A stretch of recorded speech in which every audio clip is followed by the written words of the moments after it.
Ajith, your wife Jiva has diagnosed with cancer. Can you please take us back to that day? What emotions overwhelmed you? The world of cancer has advanced from medications perspective. It's still the number 2 known cause of mortality or death. For cancer that is not known, and there are so much efforts that have been put in place to bring that knowledge to everyone. The current statistics goes to 1 in 4 people would be diagnosed with cancer throughout their journey of life. And what was the biggest resistance you faced? This journey I'm going through is not because of cancer as a disease. It's because of a lack of personalized information. And our patient advisory board is constituted by real patients coming from different backgrounds. We have different genders, we have different ethnicities, we have different generations. All of these experiences are factored into this solution, called the solution as Jiva. So, hospitals are exploring Jiva Care beyond cancer. Why do you think it works for cardiology, mental health, prevention? We knew there are 4 major drivers which would build that hope, faith, and courage among patients and caregivers. Number 1 is I belong from a very small town जहाँ पर library उतना easily accessible नहीं थी. even though library may still not be available, they would all have a cell phone. That is the power we got. So Jiva Care would be able to leverage that connectivity and bring information to them so that we can minimize the medical malpractices. If you could go back that day, knowing what you know now, what would you do differently? So the very first thing I would do is, What if one life changing moment completely shifted how you saw healthcare?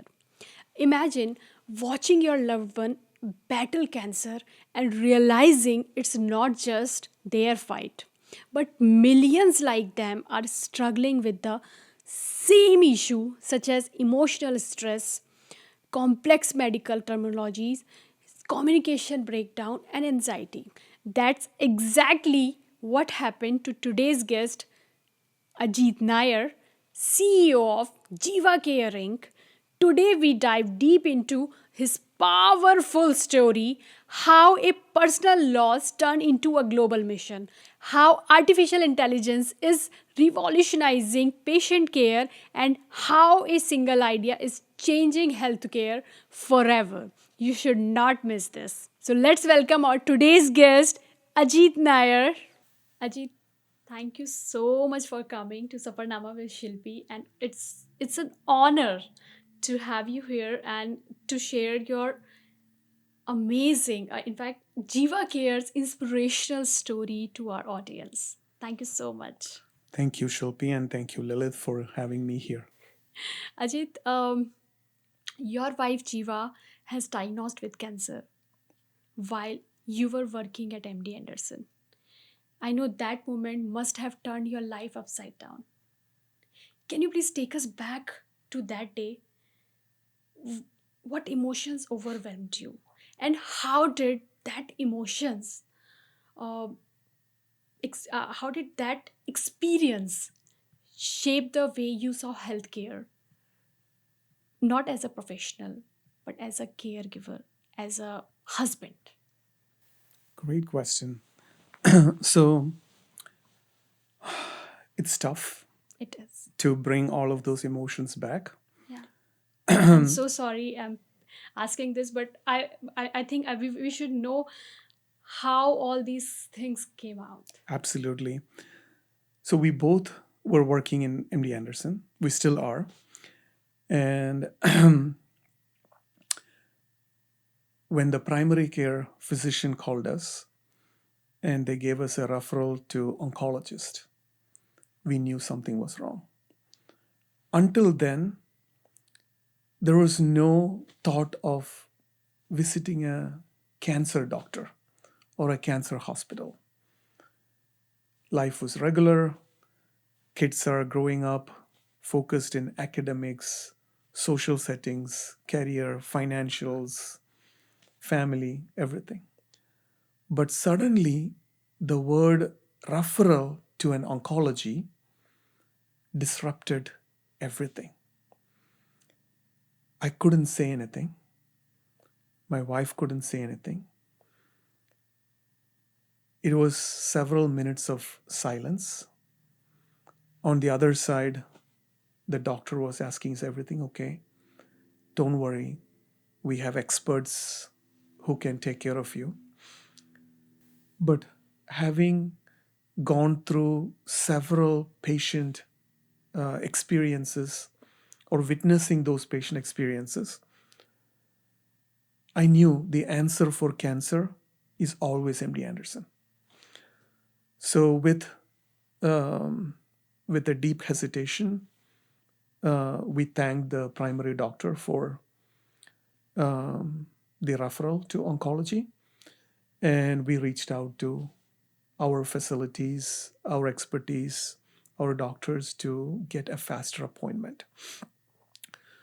So the feelings I would describe as a flood of unknown, stress, anxiety, fear. The life pretty much came to a stop. And we didn't know what next. I still remember when we received the call, we have a couple of visitors at our house. I didn't even have the courage to put a face to face them. They knew something was wrong and they were about to leave, and they just left. So we gathered ourselves. It was independent emotions playing a role. And we didn't know where to connect, how to connect. Kids are looking at us as if the world has fallen apart. We don't know what to tell them, what not to tell them. We don't have information to begin with. So we know the faster we get to MD Anderson, the better it will be. It took us a couple of days to get to MD Anderson, but the entire staff, our colleagues, the leaders, everyone was very supportive. They did their best to get the fastest appointment. So within ourselves, it was like total unknown. What is happening to us? And there is an element of hope. May not be cancer. Having known many of the stories shared to us from physicians and from reading all of the metrics, MD Anderson is well known for doing their very detailed precision analysis. And in many cases, a cancer diagnosis from outside hospital will become non-cancerous. They may be just lump. They may be just an infection, but there might not be a cancer that or a mutation. So you had that hope, maybe. Yeah, maybe this is not a cancer. Yeah. Maybe we would get a better answer. Yeah. Because she's healthy, she's young, Yeah. she's very active. There is no sign for a cancer when we hear about cancer. Because irrespective of cancer, right? Every diagnosis raise an element of fear, an element of unknown. Even if we get a flu, we still go through that period. Yeah. Yeah.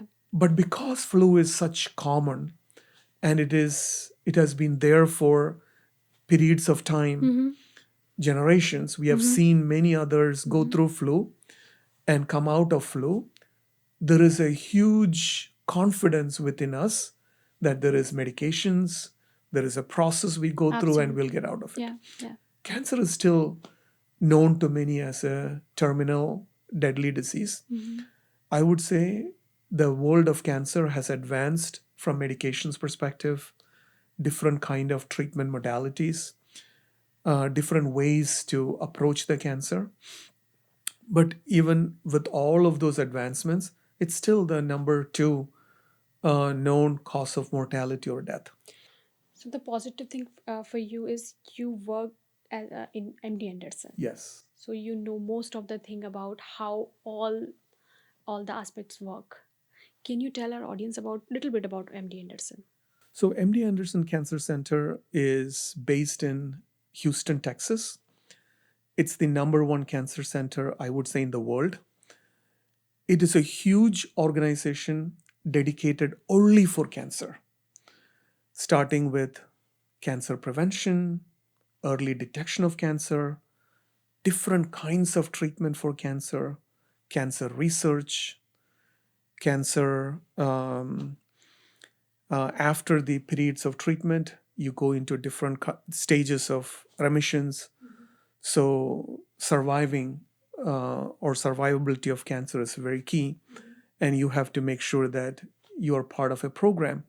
So we have like a solid program to monitor the journey of the patient so that the next diagnosis doesn't happen.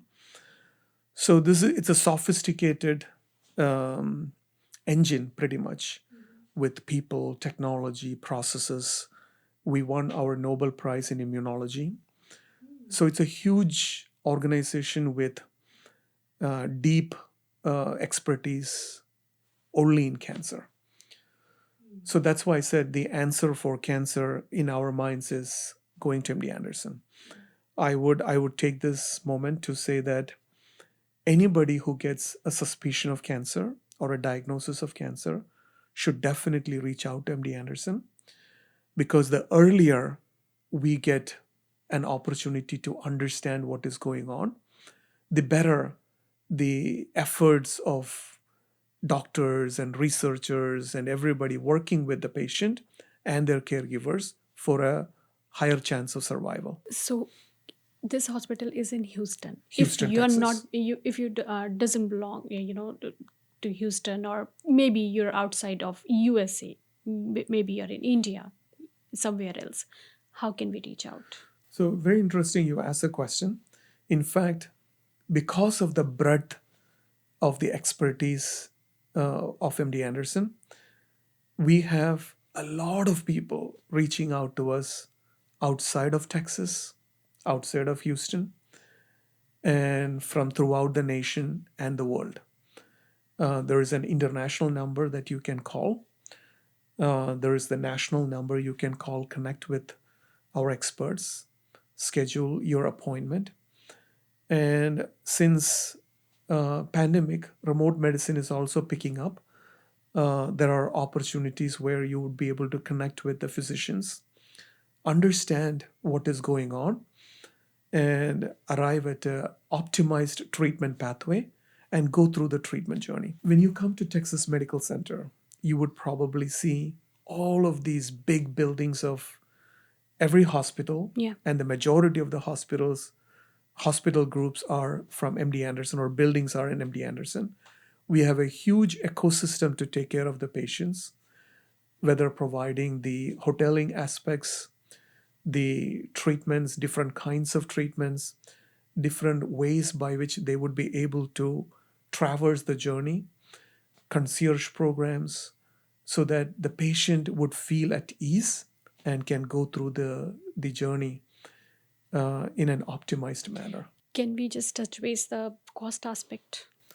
So it differs based on the stage of the disease, based on the cancer diagnosis, and based on what it needs to be done. So there's no unfortunately, yes. So in speaking about the financial aspect of taking care of diseases, the world is moving towards a value-based care model.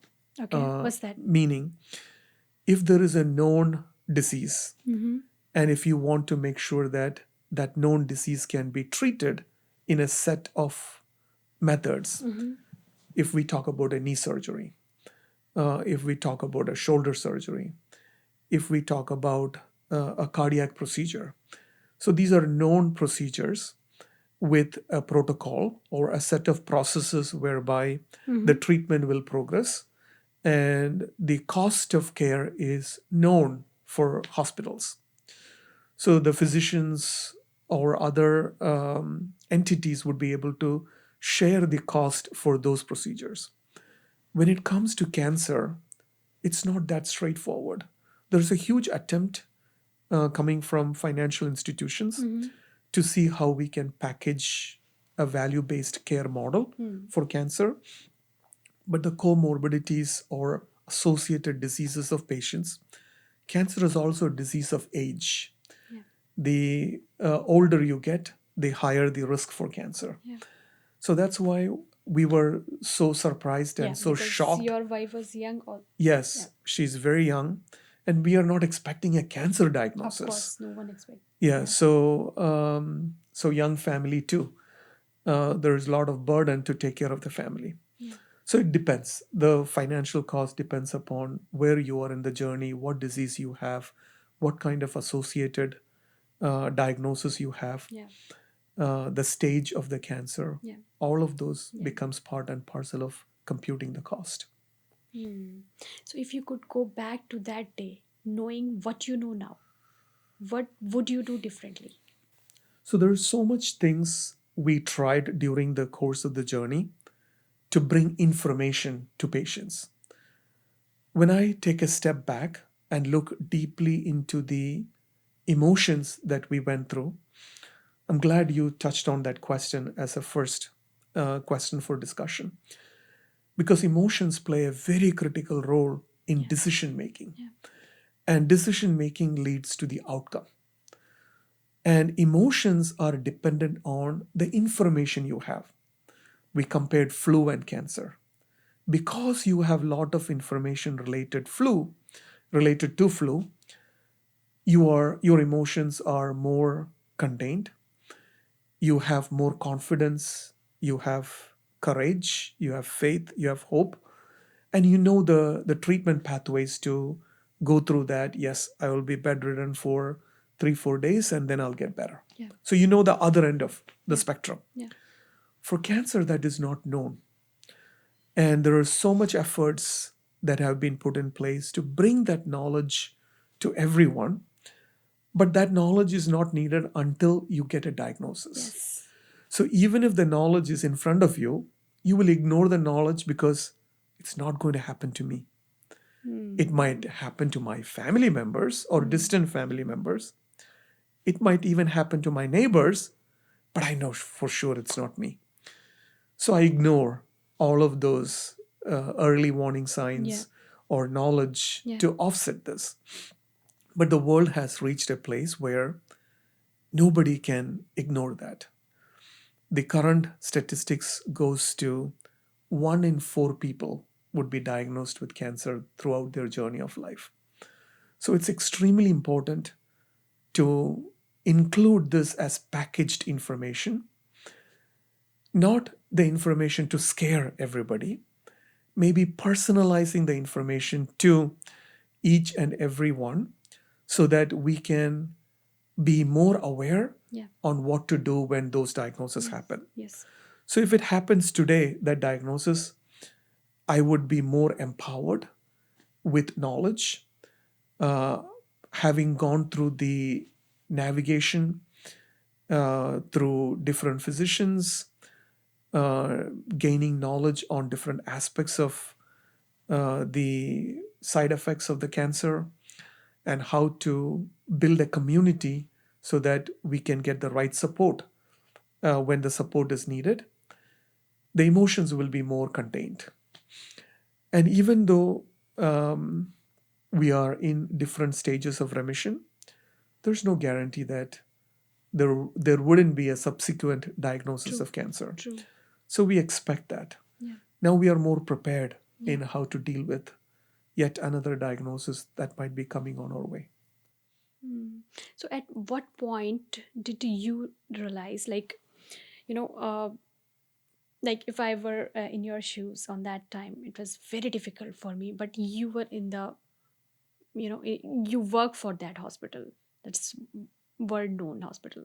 So at what point did you realize the communication struggles you and Jiva faced was not just personal, it was a widespread issues uh, affecting millions? So what was the eye opening moment that made you say that has to be changed? So when we went through the emotional struggles that we went through, Yeah. and when we were going through the treatment paradigms, Yeah. we realized something deep. Even though first we ignored it. We go to physician's office, the oncologist would talk to us. They take their time and explain everything to us. We think we understood everything, and there will be so many other thoughts that are going through us, mainly questions we want to ask, or the other activities that we need to do soon after this. Many times the appointments are afternoon. So soon after this, we need to go pick up kids, we need to go home. So there are so many thoughts that is going through us. What treatment should we do?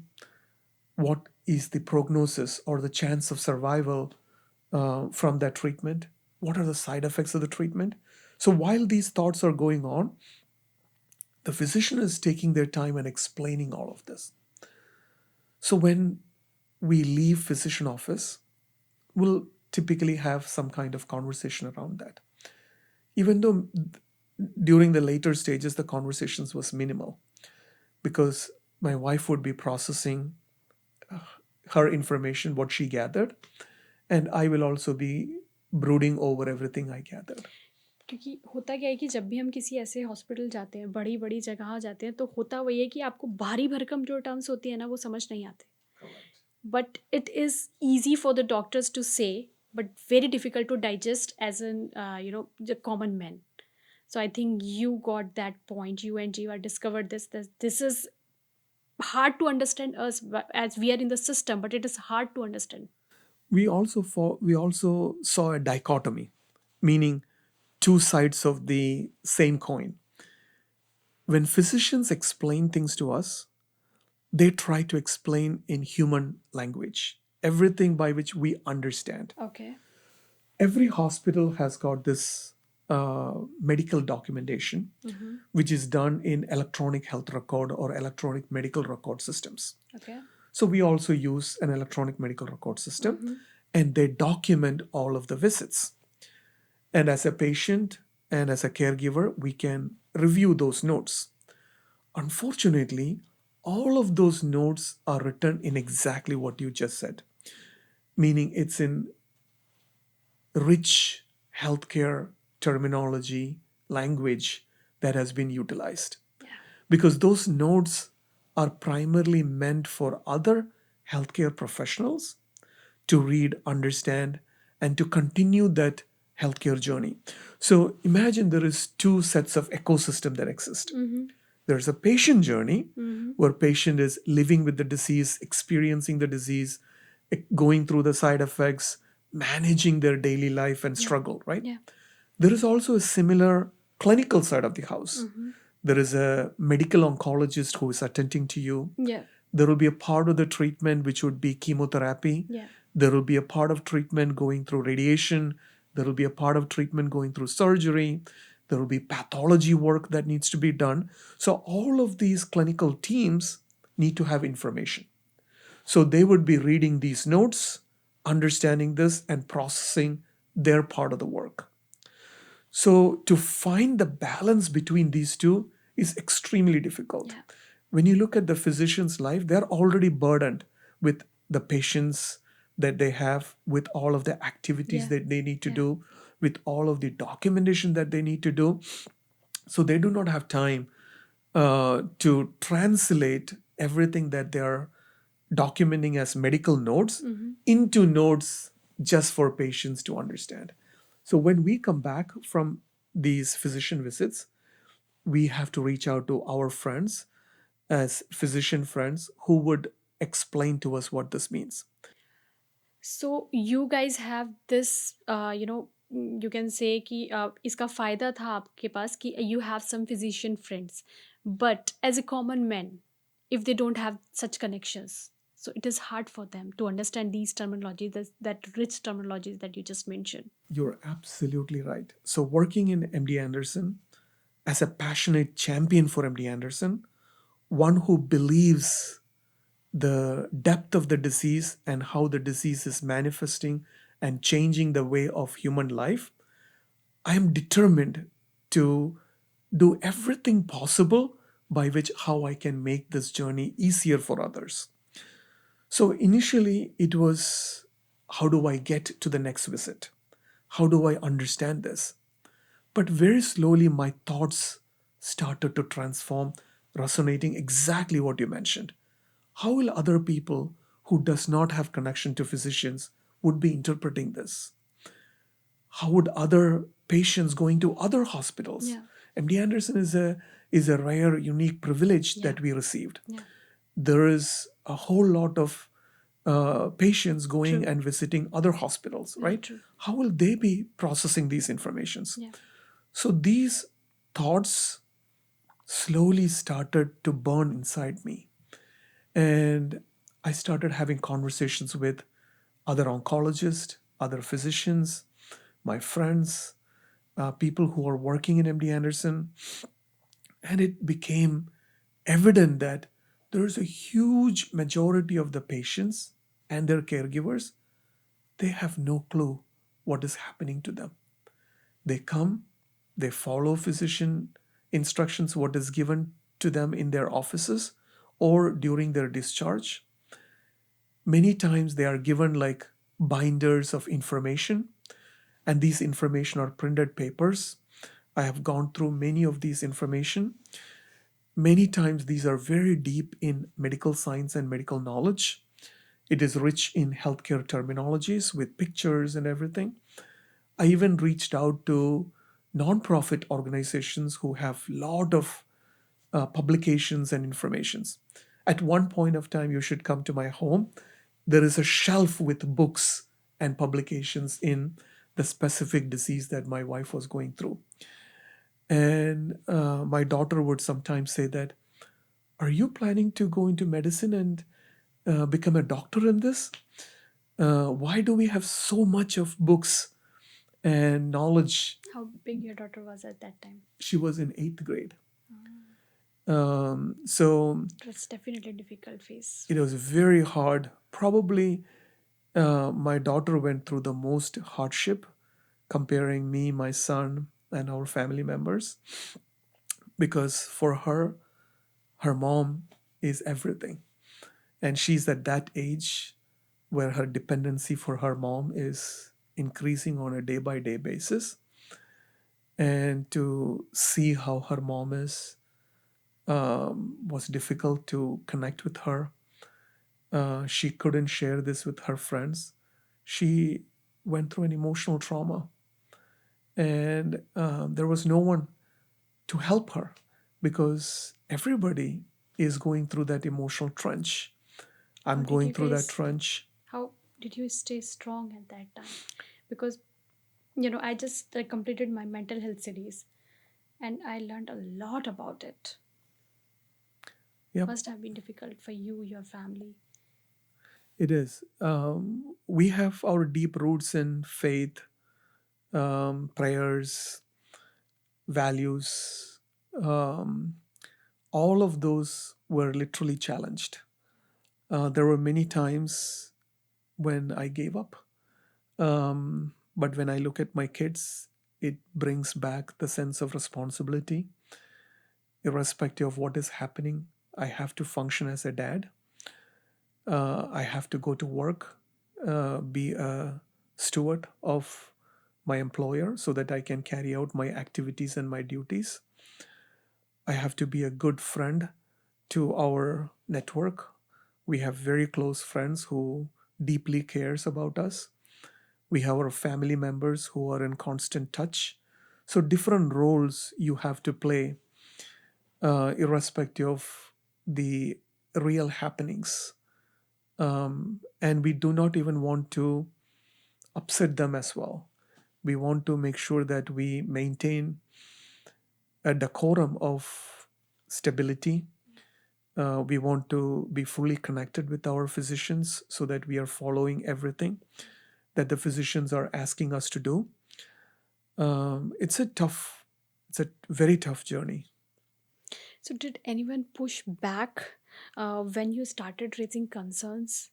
And what was the biggest resistance you faced?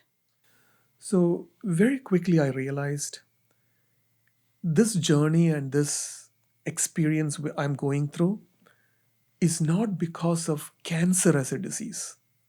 It's because of a lack of personalized information.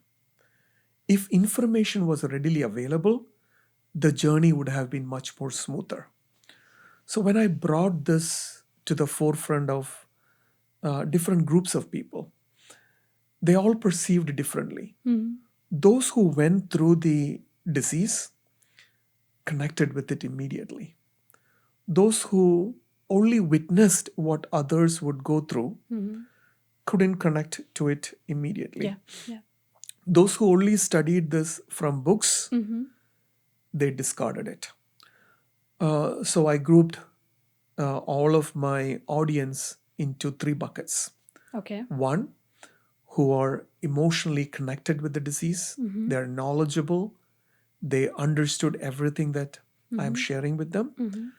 The second, they don't have a personal experience. Yeah. They witnessed what others are going through. So they knew something is wrong, but they have no clue what is really happening with them. And the third, only studied in the books. I often compared this with riding a bike. So let's imagine a scenario where I'm teaching my son how to ride a bike, but I have never ridden a bike. I know how to ride a bike. Yeah. I know how to start it. I know how to move it to the gears. I know what angle he should turn. I know how much speed he should maintain. And I'm telling and coaching everything, right? But I have no idea how the wind drag is going to be. And when you drive the bike, even though you wear helmet and everything, the fog that would be clouding the helmet, Very true. there will be flies Very true. that will be flying around you, which is causing distractions. There will be the other vehicles' wind drag Yeah. that would be pushing you to the side, Yeah. which I have no clue, right? Yeah. The biker would be experiencing all of these different facets. Now, for someone who is just watching how I am coaching my son to ride a bike, that would be a totally different experience. But the biker alone would know the different experiences that they go through. So when you take a patient and a caregiver, patient only knows what is happening to them. Patient many times will not be able to verbalize their experiences. As a caregiver, you are witnessing what the patient is going through. Your experience is going Perfect to be example. totally different. As a family Yeah. member, Yeah. you're still farther away from a caregiver. Yeah. You have a less reduced intensity of emotions and experiences. Yeah. Perfect example you have given. I mean, you broke it down for me to understand. Yes. It is really hard. So you discover while we were talking before the recording that you discovered 93% of patients struggle with medical information. How does that statistic shape the urgency of Jiva Care? So now we are moving forward to our inspirational story of Jiva Care.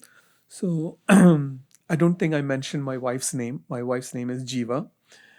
And when Jiva was going through this journey, and when this experiences started bothering me, the intensity reached to a level where I lost my sleep. And that's when discussion started intensifying.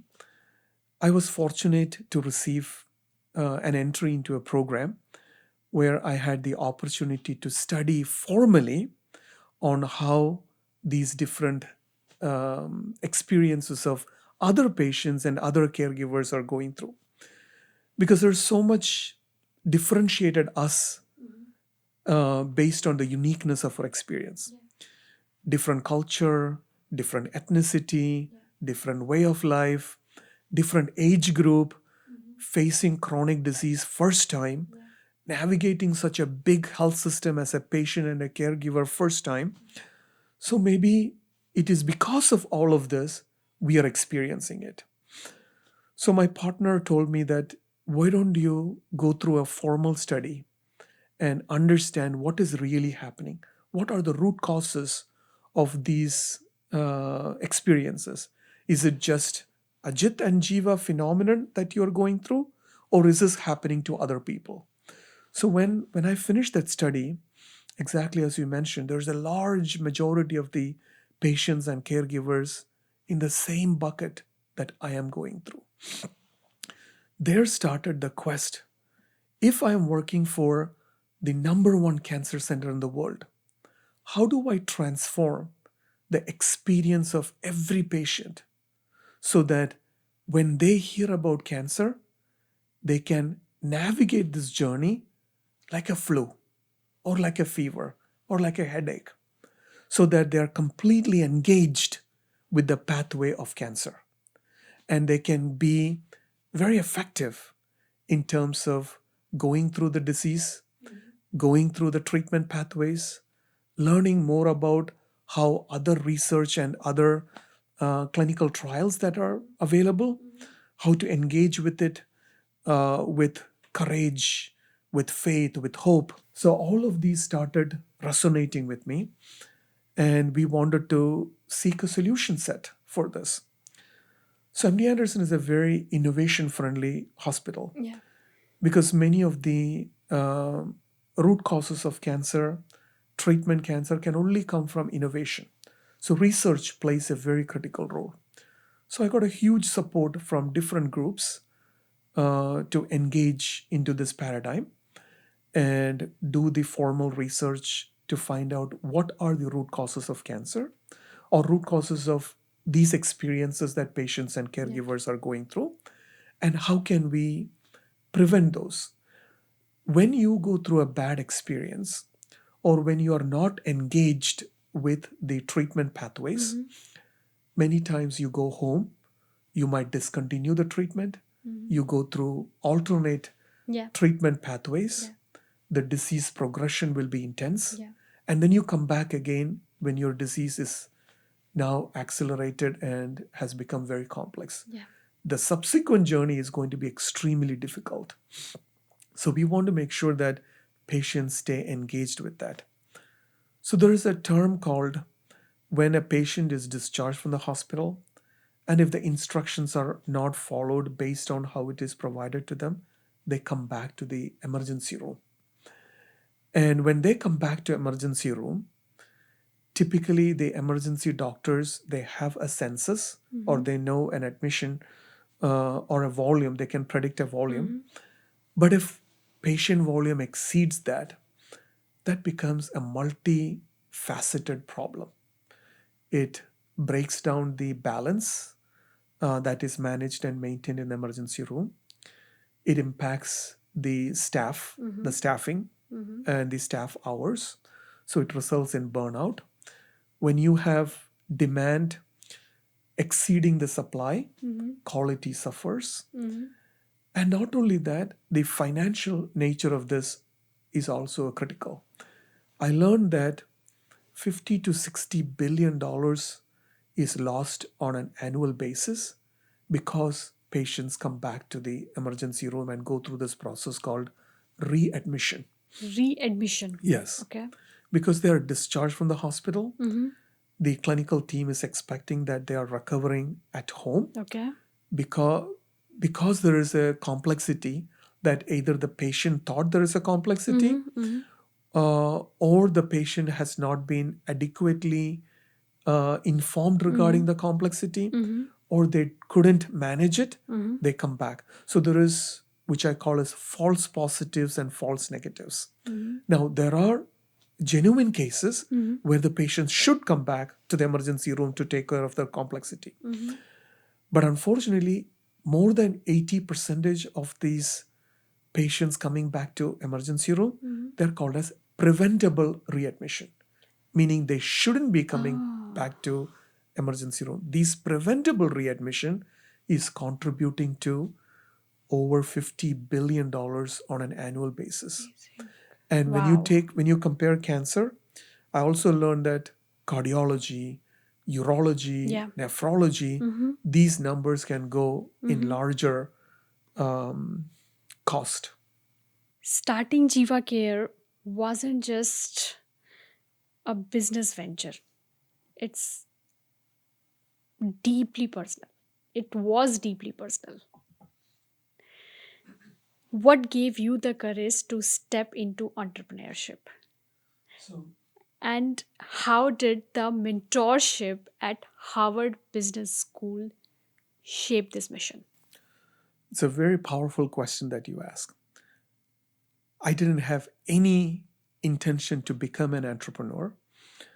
I was a very happy camper becoming a corporate employee.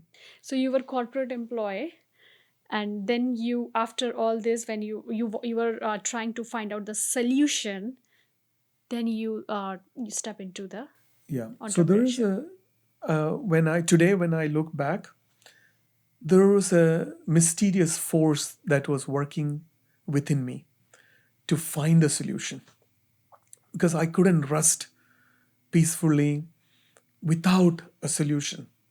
I couldn't comprehend the experience that patients are going through when they are getting diagnosed and when they are going through this journey. The supportive culture within our hospital pointed me towards Harvard Business School, where I received the formal entrepreneurship education, where I learned the ABCs of entrepreneurship. It was intriguing for me to see. So when did you start your learning at Harvard? So this is probably an year into the diagnosis and treatment of Jiva,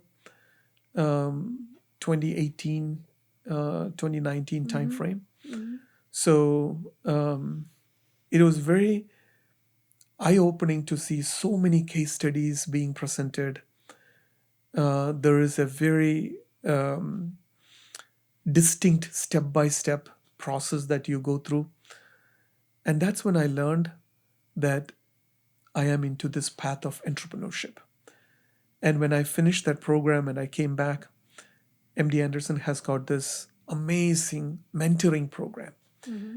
And the support coming from mentors orchestrated the rest of the journey to bring all of those necessary information and put together a very systematic conceptual solution and look into the feasibility of the solution, not to solve that problem, but also the viability of the solution in scaling to other disciplines, scaling to other hospitals, Yeah.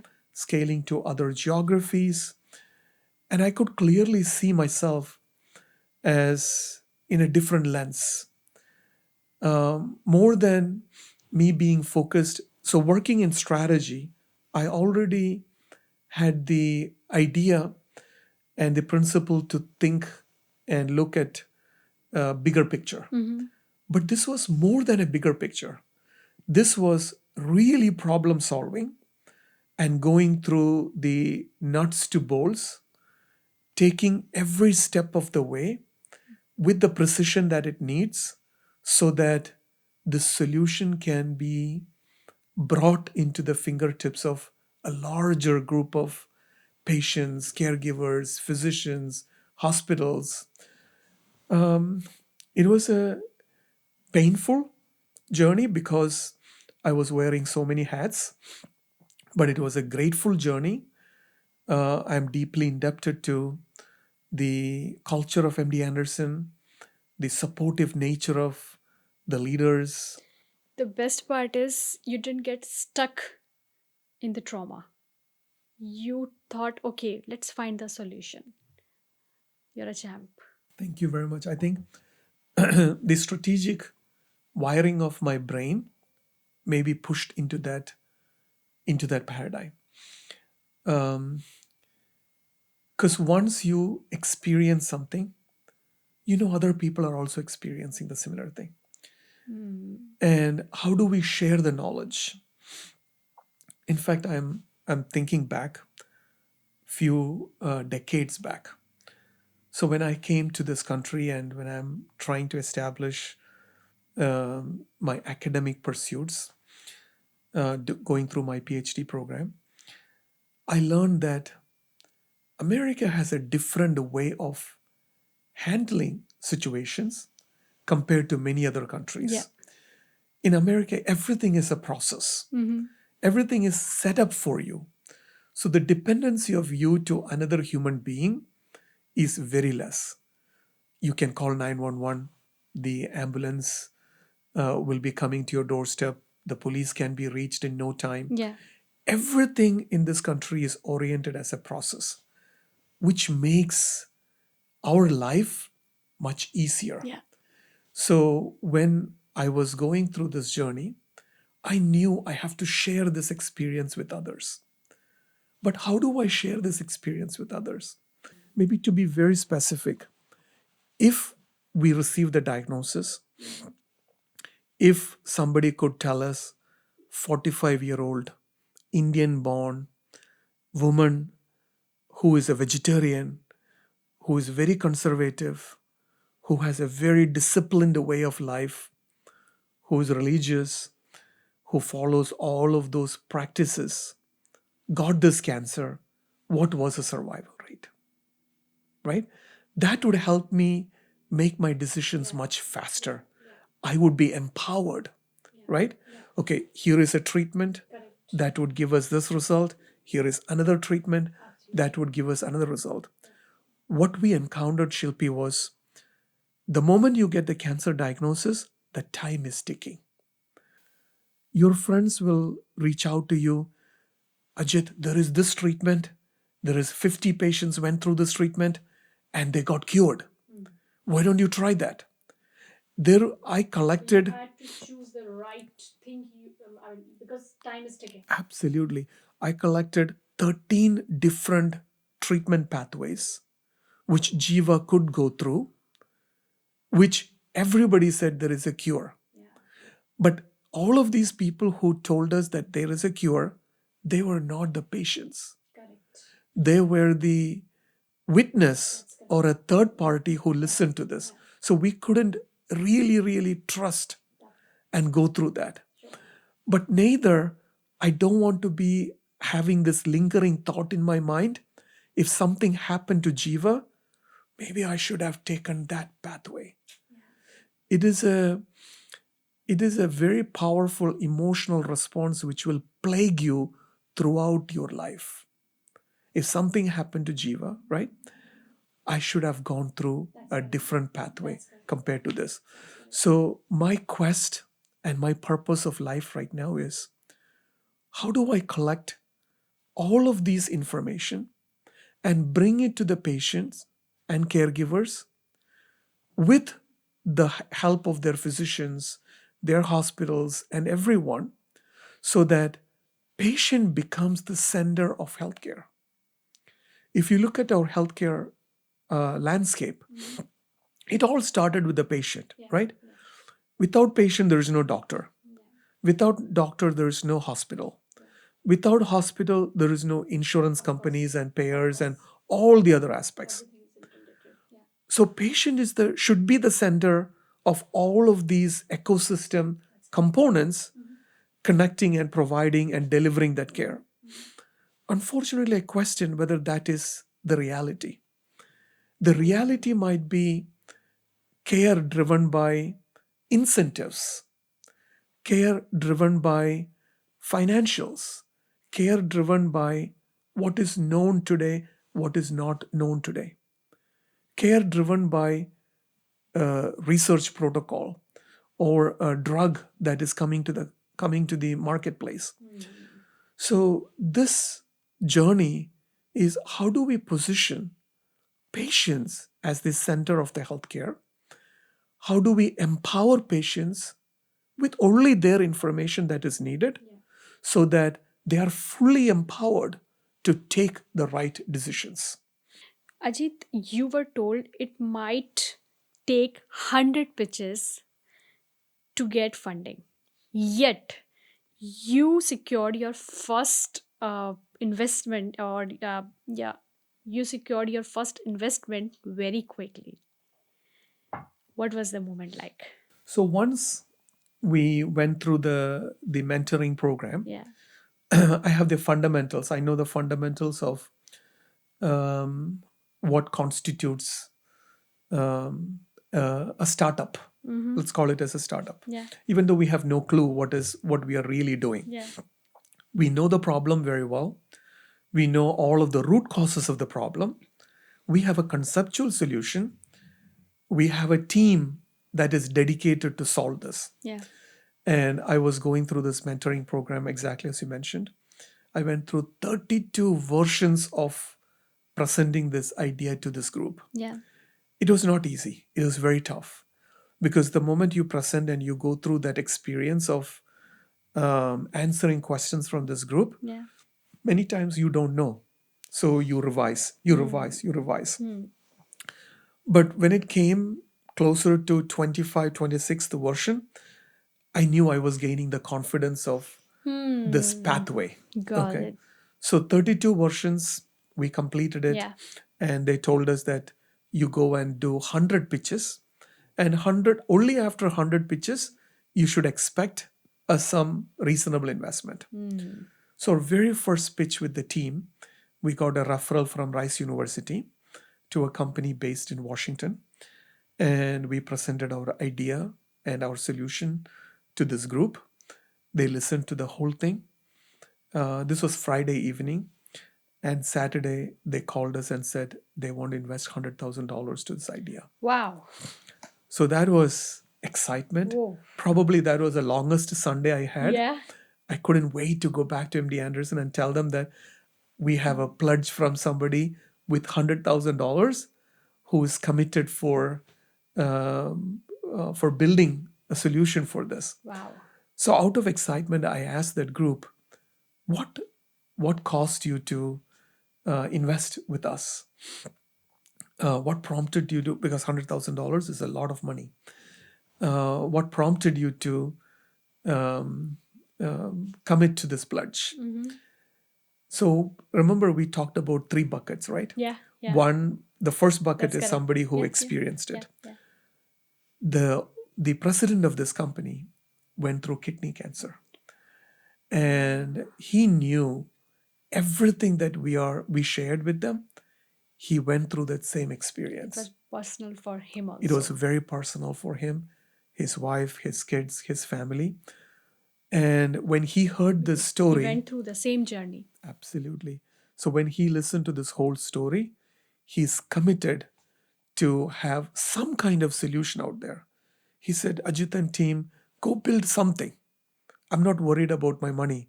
I'm more worried about what kind of a meaningful impact that you can bring to patients like me. And that connected with each and every one of us. So we were diligent in utilizing every penny to make sure that there is a solution that can be brought to the patient. So we built it very systematically.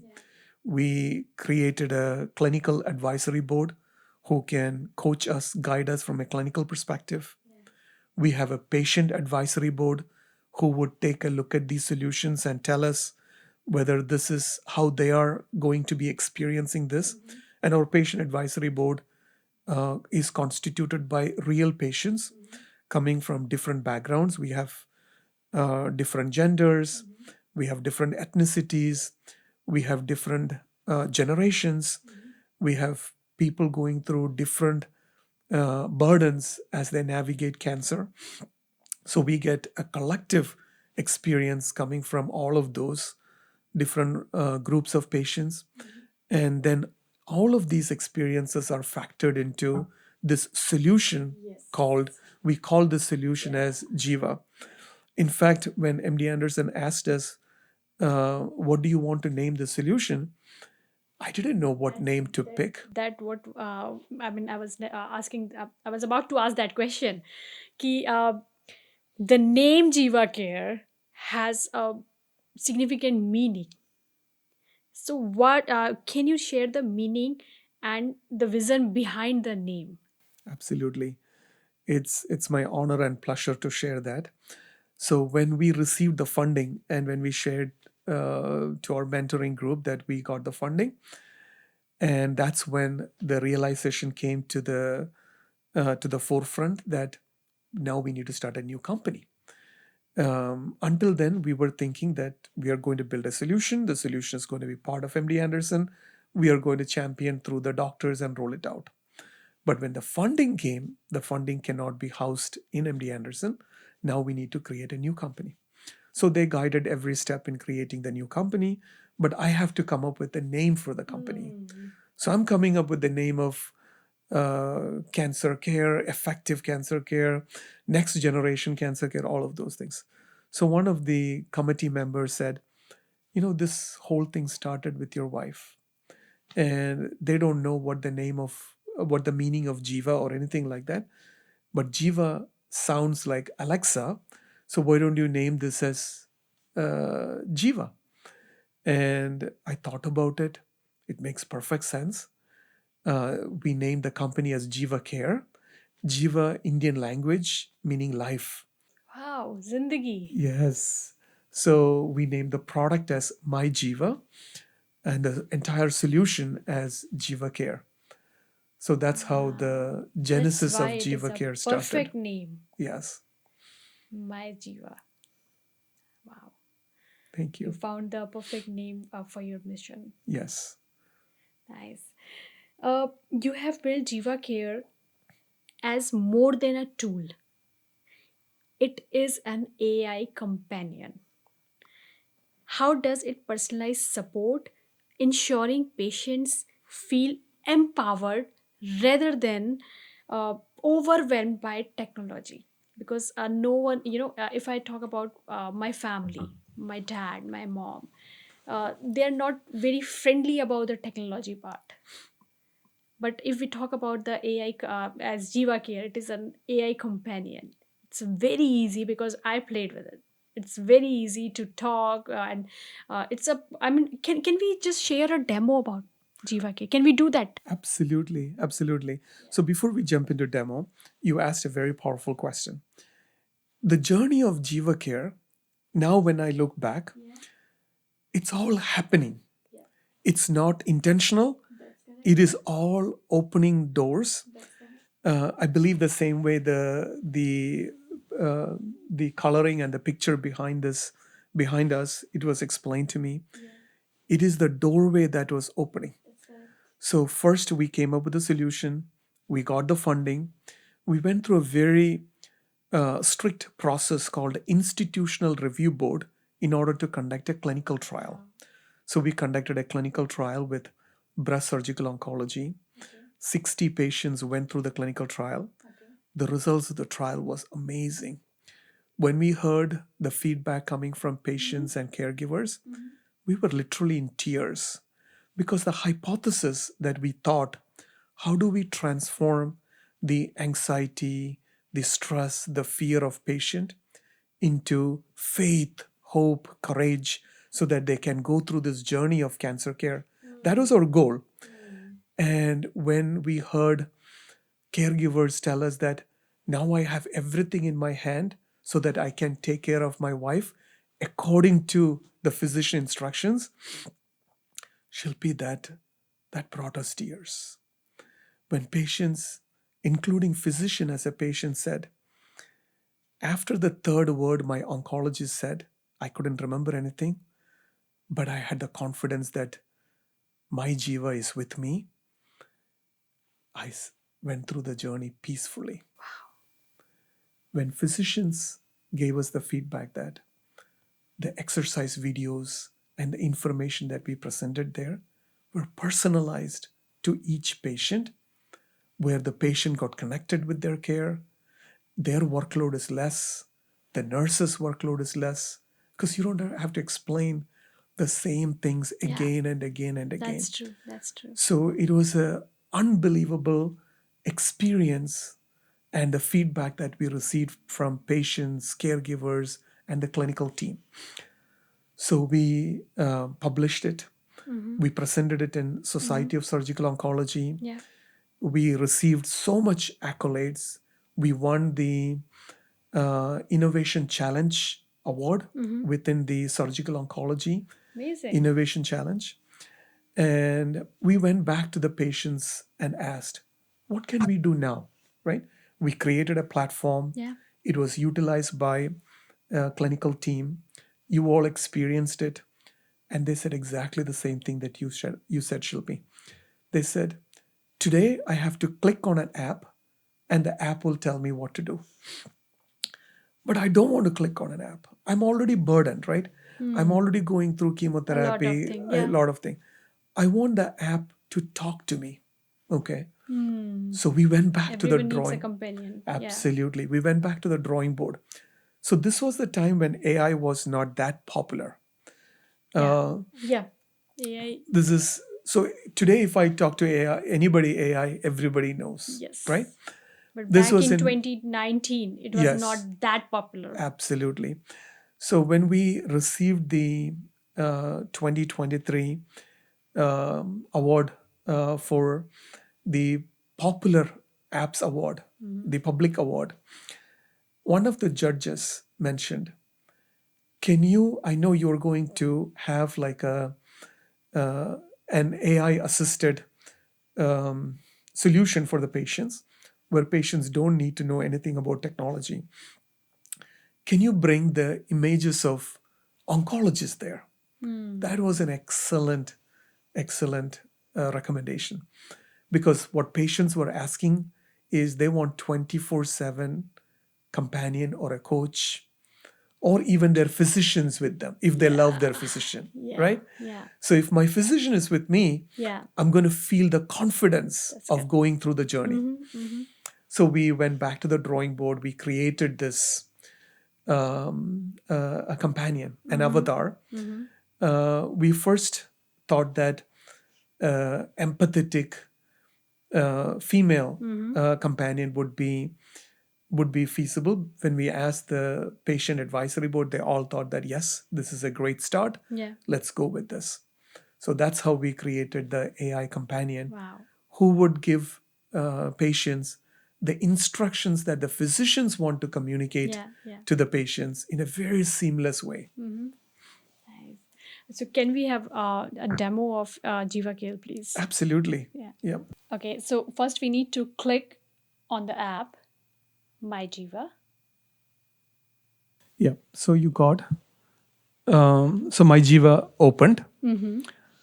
So the study actually revealed four major areas of, or four major drivers, which patients and caregivers need in order for them to go through any type of chronic condition. So this is my demo installation of Jiva Care. You can see I have congestive heart failure, neuroblastoma, chemotherapy, cognitive behavioral therapy, some cancer research, anxiety. So this patient has got lot of issues. Okay. So this would be, and any cancer patient you take, they would have different kinds of treatments, right? And these treatments may not be in one hospital; they will go through multiple hospitals. So this platform allows treatments to be coming from any hospital. It doesn't have to be restricted to a particular hospital. So this module is going to give you everything that is personalized that you need in order to understand what is happening with you. Then we have the second feature called survey, where physicians would be able to understand your experience on demand. Not like a paper survey when you go and visit them. This is when you are having the real burden of the care, you would be able to connect and you would be able to report how the experience is. Unfortunately, in today's world, the survey has been is being utilized in a wrong manner. It is utilized for how good we are, to show how good we are. The purpose of survey is not to show how good you are. The purpose of survey is to really understand the experience of that patient when they go through challenge. Okay. It is to identify opportunities where a clinical gap can be covered, or a process gap can be covered, or an experience gap can be covered. So this survey gives you the opportunity to collect that on time. Then we have journal. Journal is the capability for you to report back on a regular basis the clinical metrics, the pain level, the mobility, the daily pressure, blood pressure, all of those things would be coming out of journal. And the last but not least is the contact us. Okay. When you have like a critical condition, you would be able to connect with the clinical team if there is a need for you to connect to the clinical team. Okay. So this comprises the patient application or patient solution. Our latest release is the Jiva Companion. Ajith, I'm all so excited to talk to Jiva. So, how can we do that? So here is Jiva. Okay. So I'm going to click the Jiva, Okay. and Jiva Companion is loading, and you will come back and greet us. Hello, Ajith Nair. How can I assist you? Okay, so I'm going to ask something about my wife. Okay. Sure. Jiva, my wife is going through cancer. As a caregiver, how do I support her?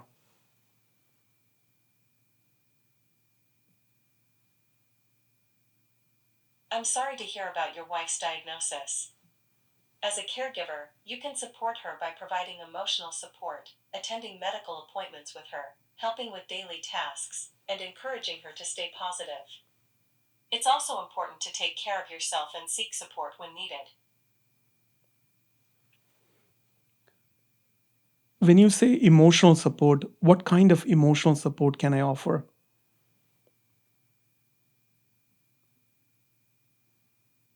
You can offer emotional support by listening to her without judgment, validating her feelings, being empathetic, and reassuring her of your love and support. You can also encourage her to express her emotions and seek professional help if needed. How do I explain clinical decisions or clinical things to her?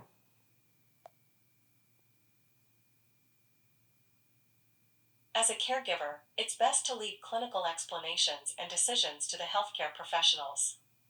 You can support her by being there for her, helping her understand medical information, and advocating for her needs during appointments. Wow. Can I ask one question? Yes. Jiva, from yesterday, I'm having severe headache. What should I do?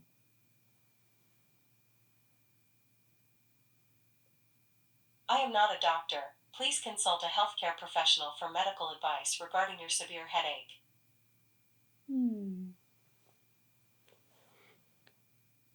Is there anything as a home remedy that we can do at home?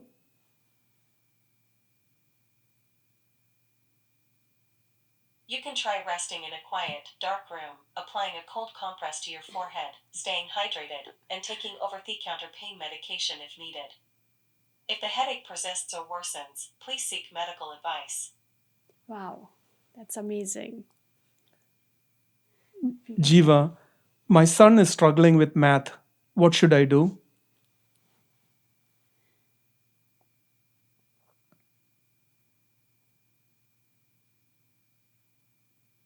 I'm here to give medical advice. For educational concerns like your son's struggles with math, I recommend reaching out to his teachers or a professional tutor for guidance and support. That's amazing. Okay. Thank you being such a wonderful companion with us.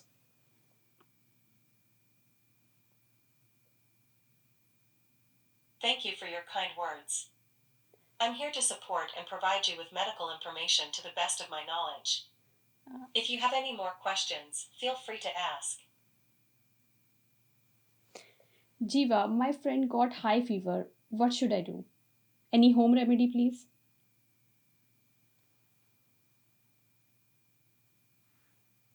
I recommend encouraging your friend to rest, stay hydrated, and take over-the-counter fever-reducing medication like acetaminophen. However, it's important to consult a healthcare professional for proper evaluation and treatment of a high fever. Any other medication would you like to recommend?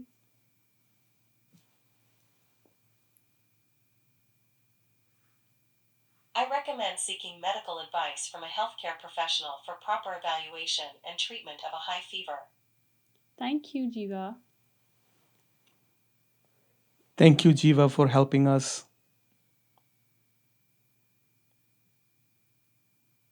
You're welcome. If you have any more medical related questions in the future, feel free to ask. Take care. Wow, that's amazing. What we can ask for more. Yeah. So you get those first response questions. Yes.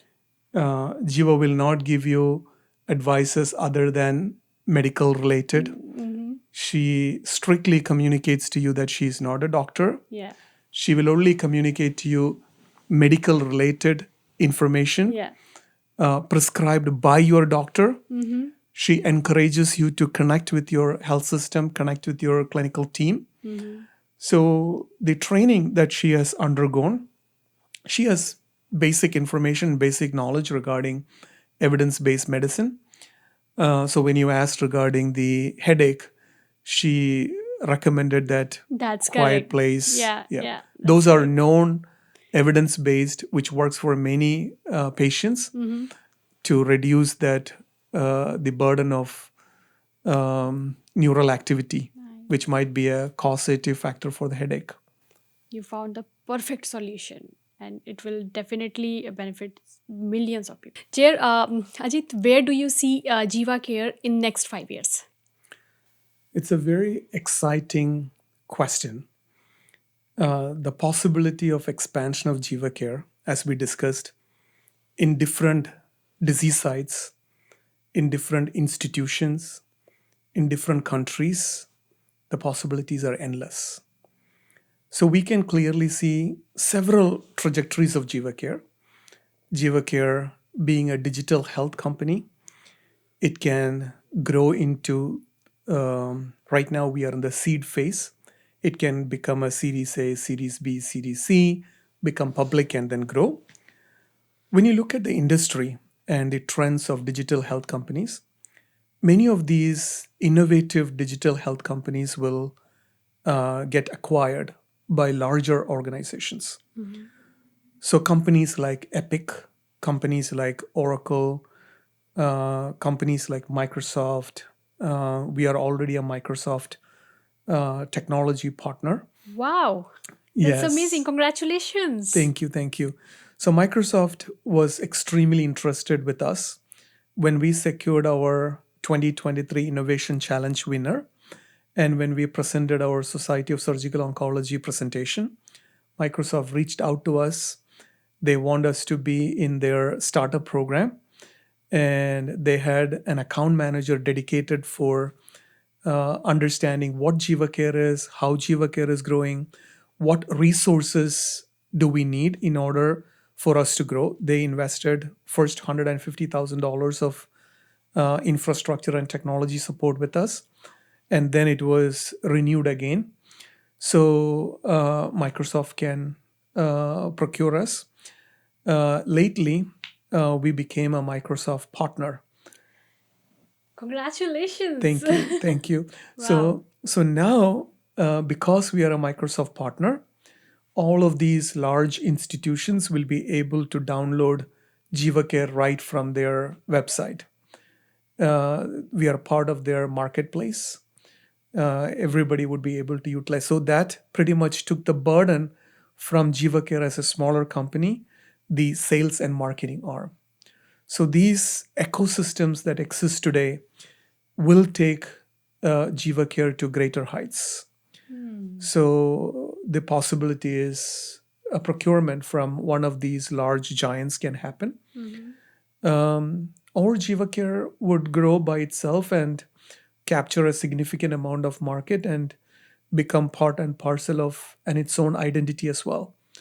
So it's exciting. We are very excited regarding the growth and opportunities of Jiva Care and how it is growing today. Did you get chance to meet Bill Gates? No, not yet. Bill Gates Foundation. So I briefed regarding Jiva Care Foundation. Bill Gates Foundation is heavy into the healthcare aspects. So there was a email correspondence between the Bill Gates Foundation and us, exploring different opportunities in Africa. So we would be when we get some time, we would be able to utilize that opportunity and see what kind of an impact that we would be able to make. How did you find the functioning of Bill Gates Foundation? So this foundation is very powerful and very vital in many of the developing and underdeveloped countries, focusing or targeting on either specific diseases or poverty or human life in particular.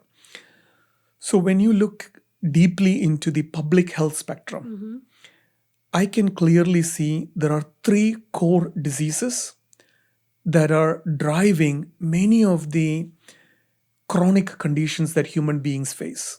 Number 1 is hypertension or high blood pressure. Number 2 is high blood sugar or diabetes mellitus. Number 3 is obesity.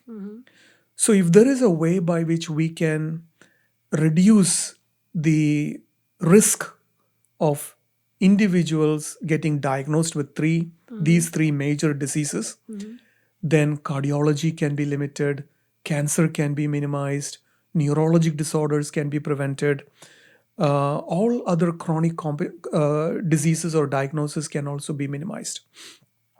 When we say these chronic conditions are minimized, that is going to energize our healthcare systems at large.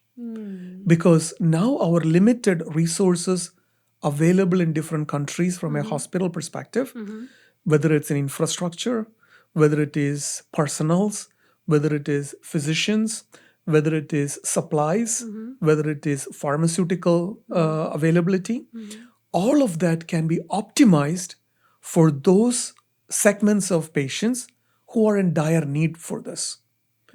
So the goal behind any public health is to ensure that there is proper education, there is a proper pathways being built, and there is an alert system being created among public of different categories of socioeconomic status, healthcare knowledge, risk towards these chronic diseases, how effectively we would be able to bring this knowledge to them in their doorstep.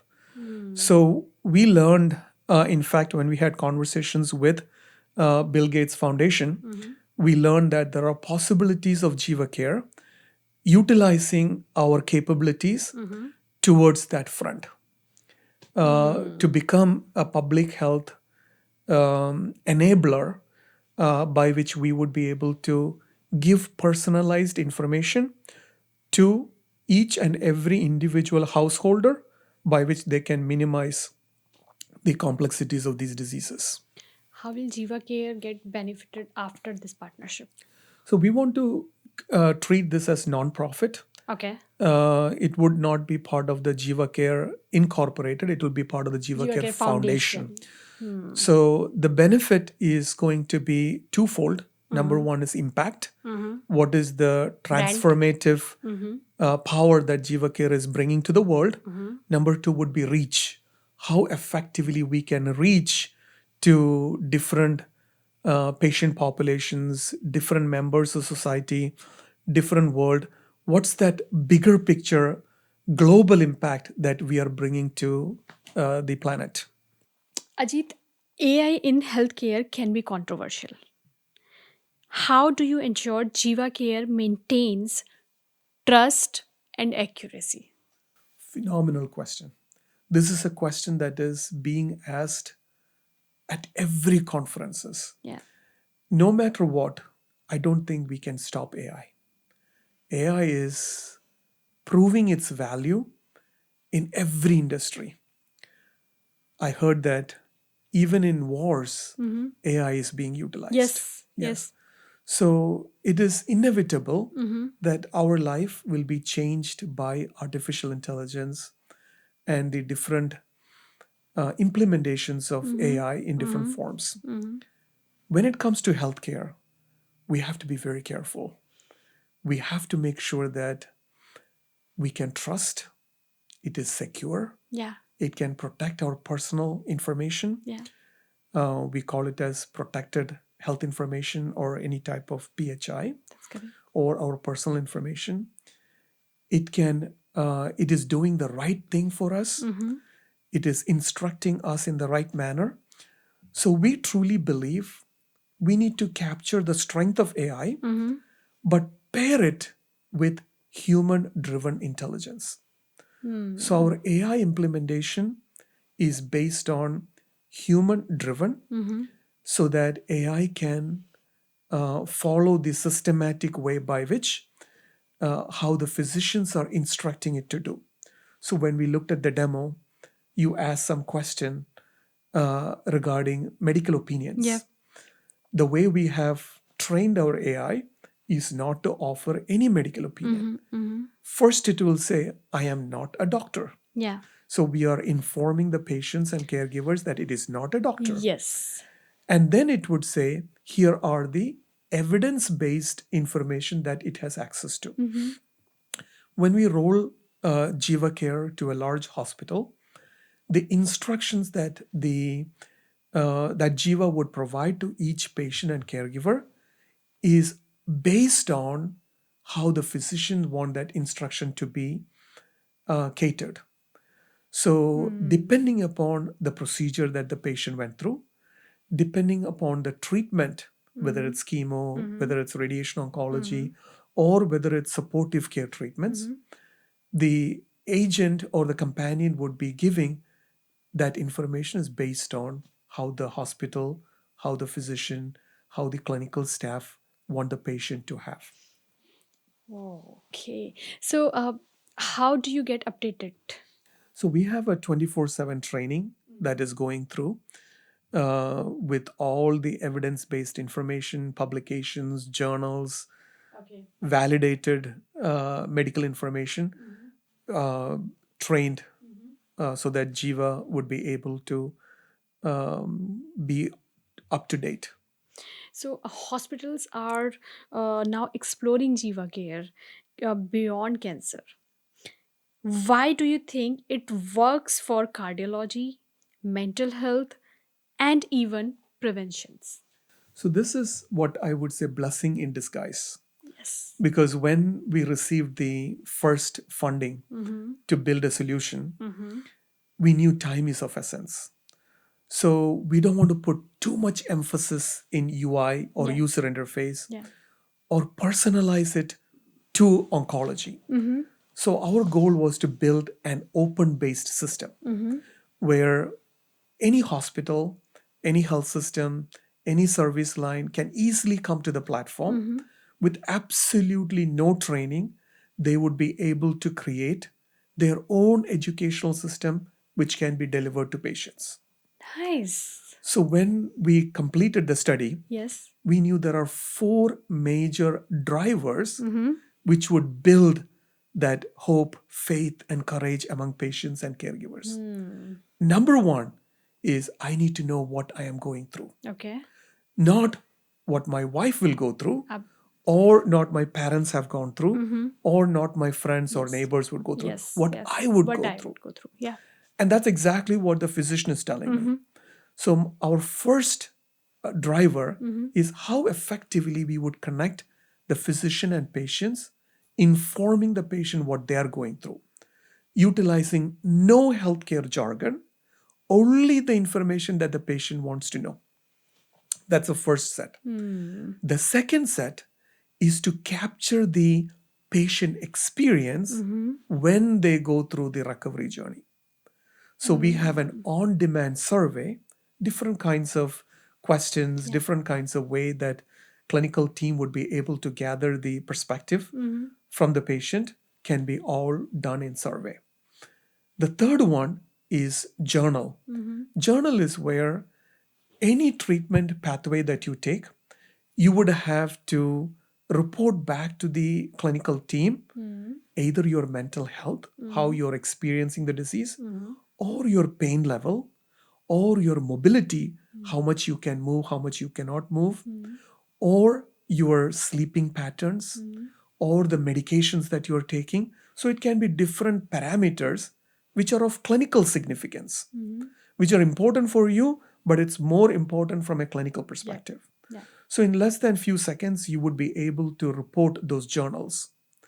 Behind the scenes, those journals will be computing the risk for you to come back to the hospital or create a readmission, or gauging how effectively you are going through the recovery We journey. already covered readmission. That is right. So, yeah. So before even you come to the hospital as a readmission, Yes. the clinical team who are utilizing Jiva Care would be able to know, here are my patients who are having high risk for them to come back to the hospital, and they can intervene in a very proactive manner.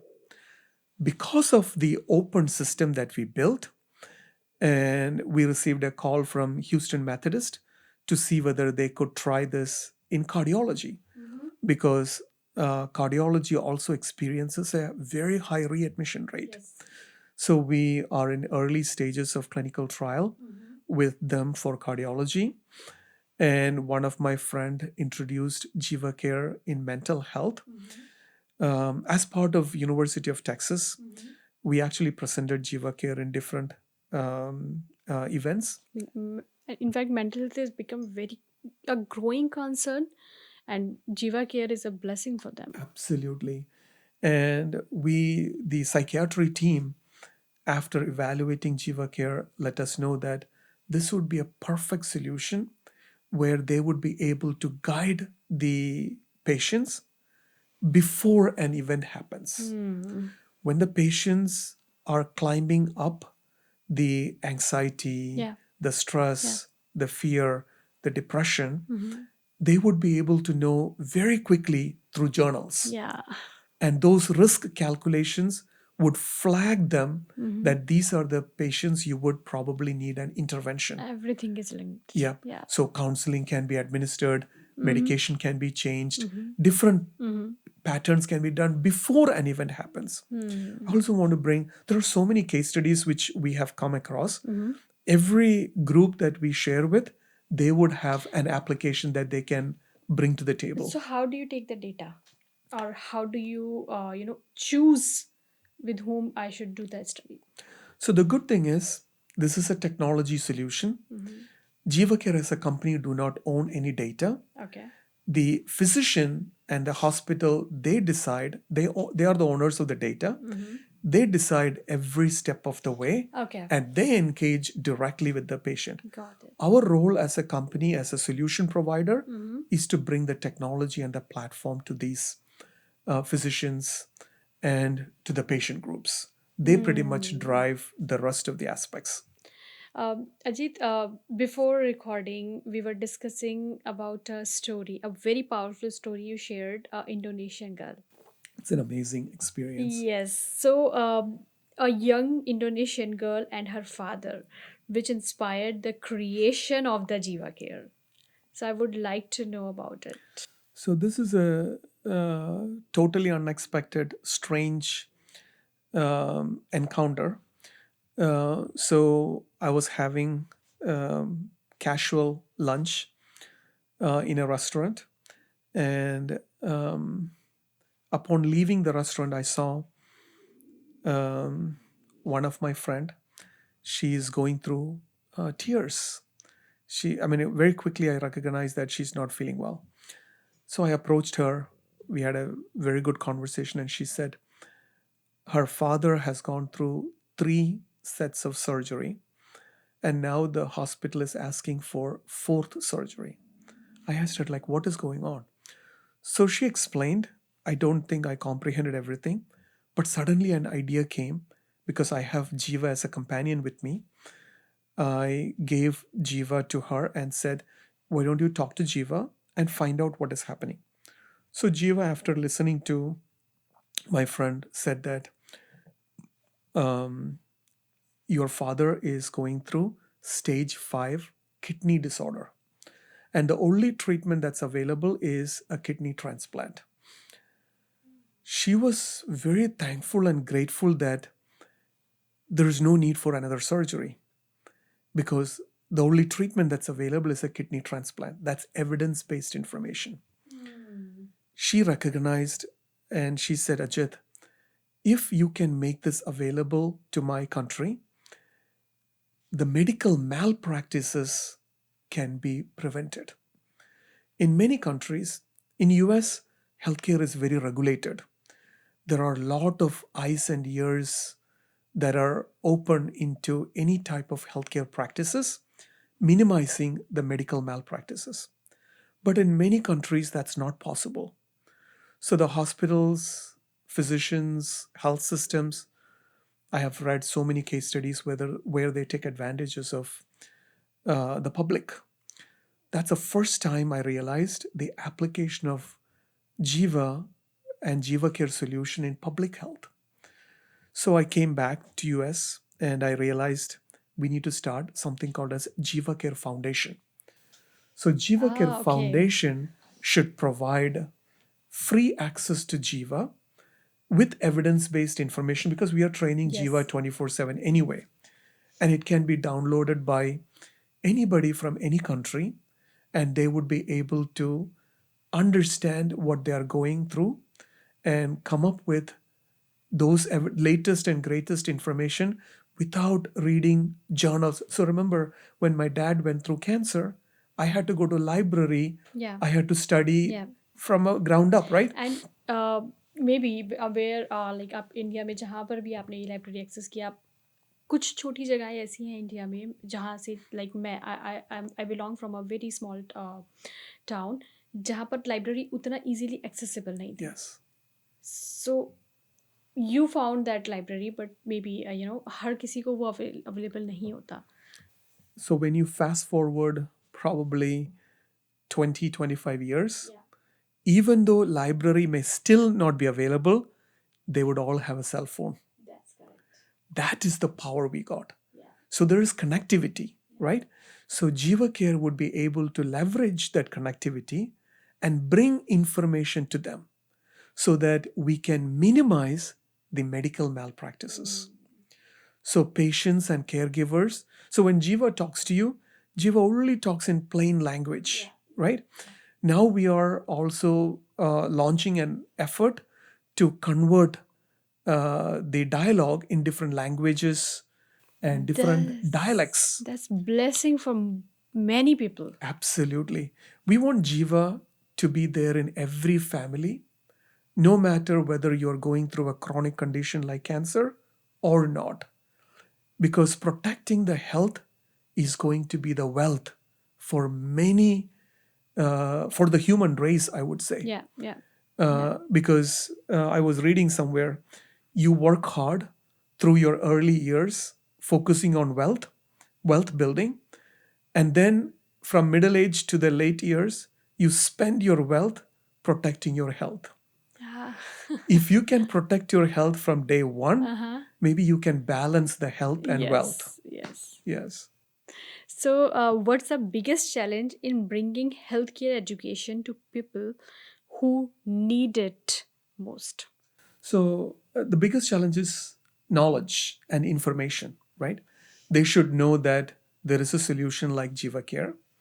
There is a resource that they can tap into. Many people are not aware of the resources. There are so many conferences that I go to where I gather resources. Even in a large hospital like MD Anderson, we have so many resources. But many patients and caregivers are not aware of these resources. You know what, Ajit? You are doing such a great work that can turn that can turn blessing for millions. Yes.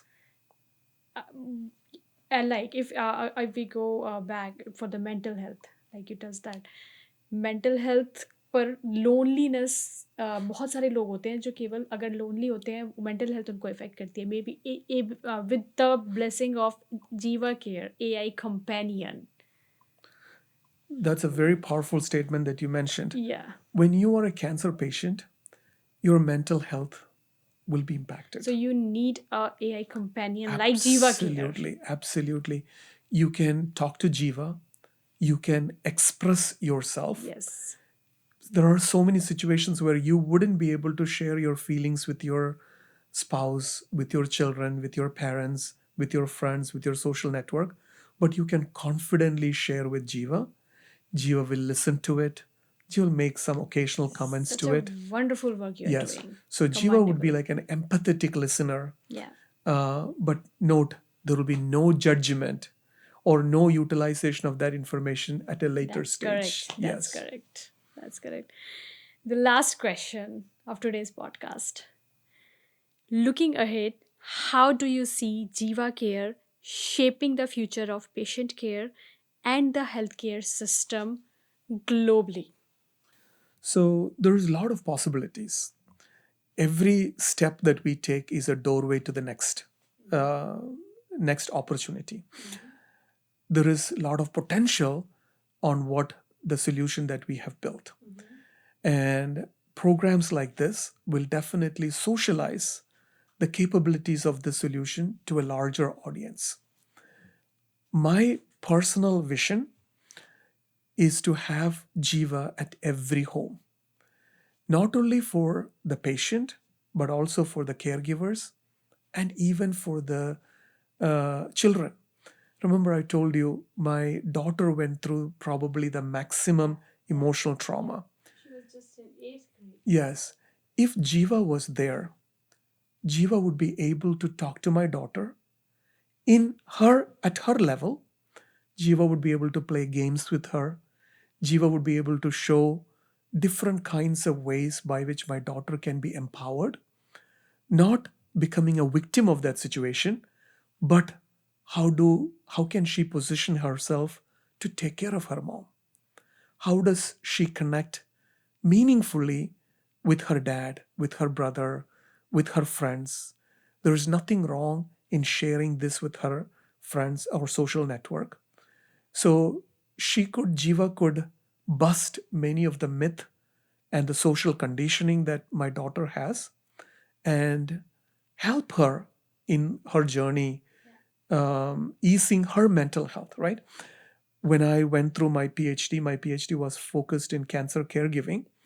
I interviewed a lot of cancer caregivers and I came across so many different stories where young children, they initially may not show anything, but they are archiving all of these emotional barriers and it'll come out in different flavors when they become teenagers. And parents would have no clue why they are acting out so much. These are stored emotions coming out, and parents are already burdened with their own health challenges, their own commitments, responsibilities, and accountability in running the family. Rarely they would come across the subtle changes that the kids are going through. We recently interviewed Brand Crane. He's a popular psychologist here in Texas. He mentioned that thing. Yeah. And let's So say it's even if, building, brick by brick, and it yes, maybe burst any. and even if I recognize there is some changes, I am not trained how to handle it. The way I'm going to intervene that situation is going to be based on my culture, my bias, everything that I have heard, I have seen, I have taught, I have been raised. I would suddenly impart all of that to my children, which is absolutely wrong because the children in today's world is being raised in a totally different world which no parent would be able to relate to. That's correct. That's correct. Even if you listen to the terminology by which they are communicating to each other. So I'll give us a hilarious example. So we have a WhatsApp group connecting all of our family members, and my daughter put a word called goat. Okay. And for last 2 days, I was going through stomach cramps, and I thought she meant I took goat, which caused the stomach cramps, right? But that was an acronym Yeah. to communicate to her brother Yeah. of that particular situation, Yeah. nothing to do with the word goat. So, so it's very difficult for Yeah. us to connect with the younger That's generation correct. who probably even know more than us, right? Yeah. So you definitely need a companion, not to teach them, Yeah. but to be there with their side, to be as an emotional supporter when they go through different kinds of traumas or When situations. we started our conversation, I asked a question. I would like to ask this question again, and I want you to give the answer just in one or two line. If you could go back that day, knowing what you know now, what would you do differently? So the very first thing I would do is I would talk to Jiva and I would explain to Jiva what is happening with my wife, and I would connect with that personalized information, which would completely change our family journey, the trauma that we faced, the social issues that we faced. We will probably go through that journey with faith, with hope, with courage. We would prepare our children accordingly. We would prepare our parents with the right information. We would have a graceful experience with cancer. What would you like to say to our audience who wants to use Jiva Care and who are in the same situation as जब आप थे पिछले like 2019 में? So, Jiva Care is still in its early stages.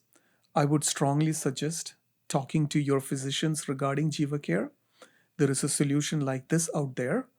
You can download My Jiva. It's spelled as MYJEEVA. You can download My Jiva from Play Store or App Store.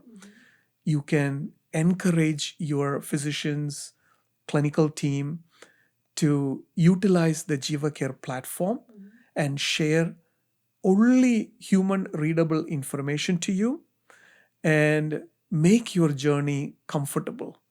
Make your journey as easy as possible, whether you're going through cancer or any other chronic disease.